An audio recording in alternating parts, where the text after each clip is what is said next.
Hello friends, welcome to our channel Gyan Ganga Ayurveda classes में। आज हम लोग बात करने वाले हैं जो चरक संहिता अर्थात संहिता अध्ययन 1 के अंतर्गत हम लोग चरक संहिता की बात करेंगे। उसमें भी जो प्रथम चैप्टर है, अगर बीएमएस फर्स्ट ईयर के पॉइंट ऑफ व्यू से देखा जाए तो जो प्रथम चैप्टर है दीर्घन जीवितीय अध्याय, उससे जो एनसीआईएसएम के सिलेबस के हिसाब से हम उसके एक एक पॉइंट के बारे में बात करेंगे। उसमें पहला पॉइंट हम लोग का आयुर्वेद का अवतरण। आयुर्वेद का अवतरण क्या है, कैसे है, क्यों हुआ, ये सब बारे में जानेंगे। तो आइए देखते हैं, समय को व्यर्थ न करते हुए आयुर्वेद का अवतरण। अवतरण का मतलब क्या होता है कि कोई चीज पहले से है वो सिर्फ शिफ्ट हो रही है। जैसे कहते हैं ना कि अवतरण मतलब विमान जो होते हैं, जैसे एरोप्लेन जो होता है वो आसमान में उड़ता है और उसके बाद एक समय बाद ग्राउंड पे लैंड करता है। तो कुछ इसी तरह की बात यहाँ पर की जाएगी कि जैसे जो आयुर्वेद का ज्ञान था, आयुर्वेद का ज्ञान जो ब्रह्मा को था, वो ब्रह्मा के द्वारा किस तरह से वो भूलोक या पृथ्वीलोक पर आया। तो उसी को हम लोग एक सीक्वेंस में देखते हैं और हम लोग जो पढ़ते हैं कहीं ना कहीं वो ब्रह्मा के द्वारा और एक निश्चित प्रक्रिया के तहत, निश्चित सीक्वेंस के तहत, क्रम के तहत वो भूलोक पे हम लोग के बीच में आया है। तो क्यों आया है इसके बारे में बात करेंगे। तो आइए देखते हैं, सबसे पहले कुछ बेसिक चीजें हैं कि आयुर्वेद के आयुर्वेद अवतरण में, क्योंकि अगर आपसे प्रश्न पूछा जाएगा तो आप सीधे सीक्वेंस लिख देंगे तो पूरे नंबर नहीं मिलेंगे। आपको फुल मार्क्स चाहिए तो उसके लिए कुछ ना कुछ मैटर और देना पड़ेगा। तो देखेंगे यहाँ पर दिया आयुर्वेद के आद्य उपदेष्टा, अर्थात जो प्रथम उपदेष्टा थे। आद्य मतलब सबसे प्राचीन या प्रथम उपदेष्टा कौन थे? ब्रह्मा जी थे। कौन से थे? आयुर्वेद के आद्य उपदेष्टा अर्थात प्रथम उपदेष्टा ब्रह्मा जी थे। ब्रह्मा जी ने अपने समय में ब्रह्म संहिता लिखा। उन्होंने एक संहिता लिखा था, ब्रह्म संहिता। जो ज्ञान था उन्होंने अपने ज्ञान को एक संहिता में निकाल दिया, ब्रह्म संहिता। ब्रह्म संहिता की खासियत क्या थी? उसमें 1,00,000 श्लोक थे और 1,000 अध्याय। ध्यान रखिएगा, ब्रह्म संहिता में 1,00,000 श्लोक थे और 1,000 अध्याय चैप्टर थे। और ब्रह्म संहिता को बोला जाता है सबसे पुरानी, प्राचीनतम और प्रथम संहिता, क्योंकि ब्रह्मा जी पहले व्यक्ति माने जाते हैं जिन्होंने सृष्टि की उत्पत्ति की। तो ब्रह्मा जी को नॉलेज था तो उन्होंने ब्रह्म संहिता ज्ञान लिखा, ब्रह्म संहिता लिखा, जो कि सबसे पुरानी और प्रथम संहिता मानी जाती है।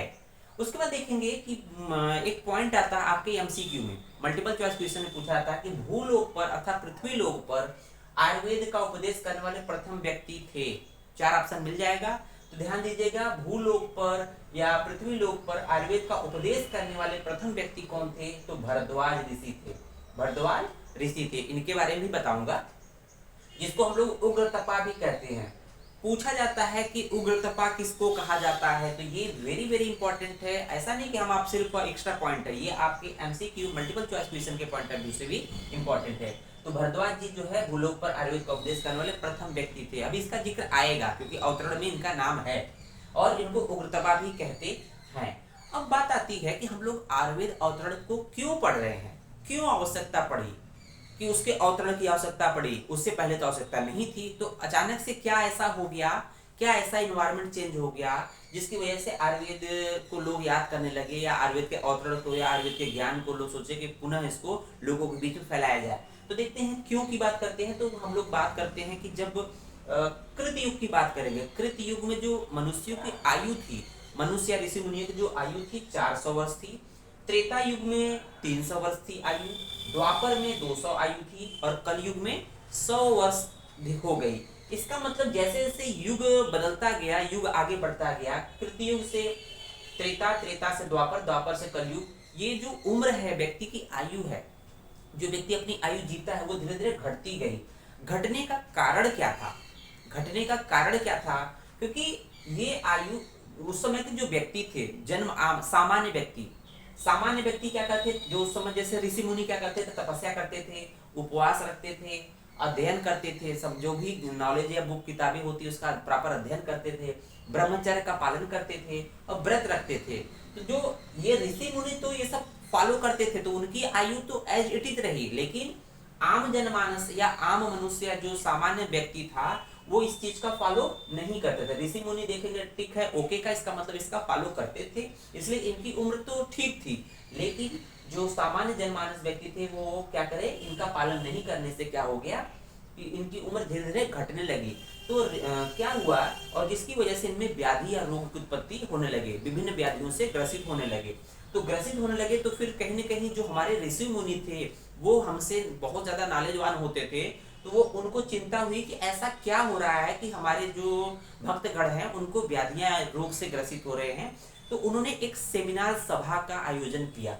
तो ऋषि मुनि लोगों ने क्या किया, हिमालय पर्वत पर एक सभा, जिसको हम लोग आज के समय में सेमिनार कहते हैं, तो हिमालय पर्वत पर एक सभा या सेमिनार का आयोजन किया। उस सेमिनार में इंपॉर्टेंट पॉइंट है, आपसे एमसीक्यू में पूछा जाएगा कि उस सेमिनार में जो हिमालय पर्वत पर हुई थी, जो प्रथम चैप्टर में हो रही है, उसमें कितने ऋषि थे? तो 53 ऋषि कलेक्ट थे। 53 ऋषि का एक एक करके ऋषियों का नाम है, ठीक है ना, जिसके अध्यक्ष, जिसे कहते हैं उसके लीडर कौन थे उस सेमिनार के? भरद्वाज जी थे। कौन थे? भरद्वाज जी, याद रखिएगा, भरद्वाज जी उस सेमिनार सभा के अध्यक्ष थे। फाइनल डिसीजन उन्हीं को नेता बनाया गया और अध्यक्ष थे। तो क्या हुआ कि ये डिसीजन लिया गया कि भरद्वाज जी को आगे करके उनको स्वर्ग लोक भेजा जाए, इंद्र के पास, इंद्र के पास भेजा जाए, स्वर्ग लोक भेजा जाए, क्योंकि भरद्वाज जी कहाँ थे? वो एक तरह से भूलोक पे थे, धरती पे थे, उनको कहाँ भेजा गया? स्वर्ग में भेजा गया, इंद्र के पास, और आयुर्वेद के ज्ञान के लिए। तो इस तरह से ये क्यों आवश्यकता पड़ी, ये नॉलेज आपको होना चाहिए। आइए बात करते हैं, वक्त का जाया न करते हुए, अब बात करते हैं कि यहाँ पर हम लोग आयुर्वेद अवतरण के बारे में बात कर रहे हैं। तो किस तरह से आयुर्वेद का अवतरण हुआ, आप सामने देख रहे होंगे। आयुर्वेद का अवतरण चरक संहिता में 2 जगह आया है। चरक संहिता में एक तो चरक सूत्र 1, दूसरा है चरक चिकित्सा 1। तो चरक के सूत्र स्थान में एक बार आया है और चिकित्सा स्थान में भी एक बार आया है। तो आप जब भी आयुर्वेद अवतरण पूछे, आप दोनों का वर्णन करोगे, ध्यान दीजिएगा। तो देखेंगे चरक सूत्र 1 में जो सीक्वेंस है, जो आयुर्वेद का ज्ञान ब्रह्मा को था। हम लोगों ने सबसे कहा कि आयुर्वेद के प्रथम उपदेष्टा आयुर्वेद कौन थे? ब्रह्मा थे। तो ब्रह्मा ने किसको दिया? ब्रह्मा को जो पूरा ज्ञान था वो पूरा का पूरा दक्ष प्रजापति को दे दिए। दक्ष प्रजापति ने एज इट इज जो पूरा नॉलेज था वो किसको दिया? अश्विनी कुमारों को दिया। अब यहाँ देखेंगे अश्विनी, हम लोग जो देखते हैं अश्विनी कुमार, वो कुमार ने कुमारो है, संस्कृत में द्विवचन, ये कुमार होता है एक वचन होता है, कुमारो क्या है? द्विवचन है। इसका मतलब अश्विनी कुमार 2 भाई थे, एक लोग नहीं है, 2 लोग हैं। तो अश्विनी कुमार 2 भाई थे, 2 भाइयों का नाम अलग अलग है, ये ध्यान रखिएगा। नासत्य और दशरथ। नासत्य ने जो है नासत्य संहिता लिखी है, जो कि रस शास्त्र पे, जो कि सेकंड प्राप्त में आप लोग पढ़ोगे, सेकंड प्राप्त में इनके बारे में जानोगे, जिन्होंने नासत्य संहिता लिखी, रस शास्त्र पे है, मेडिसिन प्रिपरेशन की बात करते हैं, भस्म औषधियों के प्रिपरेशन से रिलेटेड उन्होंने एक संहिता लिखी। तो हम लोग एक एक्स्ट्रा पॉइंट पढ़ रहे हैं। अश्विनी कुमारों के बाद इंद्र के पास नॉलेज आया एज इट इज, जो ब्रह्मा ने दिया था, पूरा फ्लो हो रहा है। और इंद्र से भरद्वाज के बाद पुनर्वसु, आत्रेय। अब देखेंगे, और आत्रेय के 6 शिष्य, आत्रेय के 6 शिष्य कौन थे? अग्निवेश, भेल, जतुकर, पराशर, हारित, क्षारपाणी। तो सभी लोगों ने को ये मेनली वहां पर माना जाता है कि ढेर सारे शिष्य थे, लेकिन ये 6 लोगों ने इस नॉलेज को, जो कि ब्रह्मा जी के द्वारा आयुर्वेद का ज्ञान आया, ये 6 लोगों ने बहुत अच्छे से कंठस्थ किया, याद किया। उसमें भी सबसे तेज तर्राक बच्चे कौन थे? आपके अग्निवेश थे। उसमें भी सबसे तेज तर्राक कौन थे? अग्निवेश थे, जिन्होंने क्या लिखा? अग्निवेश तंत्रम, एक संहिता लिखी, अग्निवेश तंत्रम, ठीक है, जो कि बाद में चरक संहिता रूप लिया, जो कि बाद में चरक संहिता के नाम से जानी जाती है। उसमें कुछ चेंजेस हुए। तो ये आपका एक तरह से ये है। यहाँ पर ध्यान देने वाली बात है कि देखिए, ब्रह्मा जी कहाँ थे? स्वर्ग में थे। ब्रह्मा जी स्वर्ग में थे, जिसको हम लोग एस से डिनोट करेंगे। दक्ष प्रजापति भी स्थिति उनकी स्वर्ग में ही थी, स्वर्ग में थे। अश्विनी कुमारों भी कहाँ थे? स्वर्ग में थे। और इंद्र को तो हम लोग जानते हैं कि वो स्वर्ग के मालिक थे, तो वो भी स्वर्ग में थे। अब इंद्र के पास कौन गया? भरद्वाज जी गए थे। इंद्र के पास भरद्वाज जी गए थे। तो यही हम लोगों ने कहा कि हिमालय पर्वत पर सभा होने से जो सेमिनार हुआ, उसके अध्यक्ष कौन थे? भरद्वाज जी थे। वो कहाँ गए? स्वर्ग में, इंद्र के पास आयुर्वेद के ज्ञान के लिए। तो कहीं ना कहीं इंद्र से बाद जो है वो भूलोक पर नॉलेज गया, इंद्र के पहले स्वर्ग में, इतना ध्यान रखिएगा।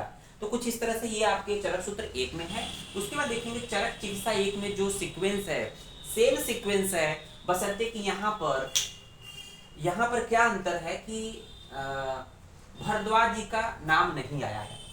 तो देख रहे हैं कि चरक चिकित्सा 1 में भरद्वाज जी का नाम नहीं आया है। यहाँ पर जो भरद्वाज जी हैं, इंद्र के बाद डायरेक्ट उन्होंने पुनर्सु आत्रेय को दे दिया। भरद्वाज जी का नाम नहीं आया, बाकी सीक्वेंस एज इट इज है, आप ऐसे ही इसको उतार दीजिएगा। इस तरह से अगर आप लिखेंगे पूरा पूरा तो कहीं ना कहीं आपको फुल के फुल मार्क्स मिलेंगे। इसका प्रभाव अन्य प्रश्नों पर भी पड़ेगा। धन्यवाद।